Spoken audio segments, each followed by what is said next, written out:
Bigyan natin ng pampahaba ng buhay. Ay, may ganon.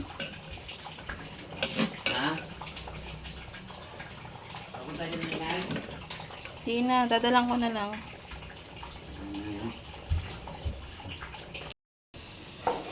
Ayan, magsasaing tayo ng tulingan. Siyempre, basta sinaing, tatak Batangas sa palayok. Ayan, damihan natin ang kalamyas.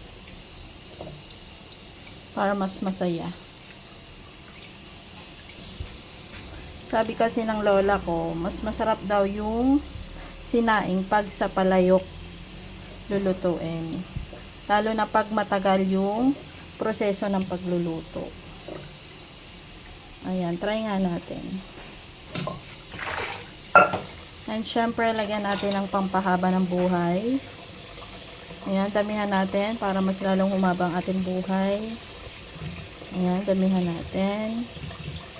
Ayan, dyan natin pahihigayin ng ating isda. Ang ating palang isdang sasaing is dalagang bukid. Ayan. Hindi na natin to pipiratin. Di tulad ng tulingan, yung binabali pa yung buto, yung buntot,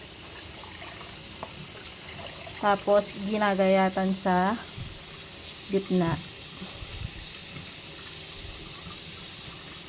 Ayan. Ito kasi, ang laman kasi nito is malambot. Di tulad ng tulingan na ang laman is matigas. Ito malambot, kaya hindi pwedeng gayatan sa gitna kasi mag-iwa-hiwala yung ano niya, yung mga laman. Ayan, lalagyan natin ng asin. Ayan, lagyan natin ng asin.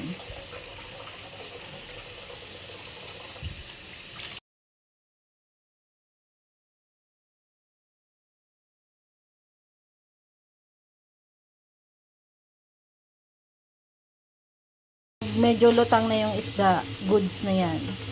Then, isasalang na natin. Yan, sarap niyan.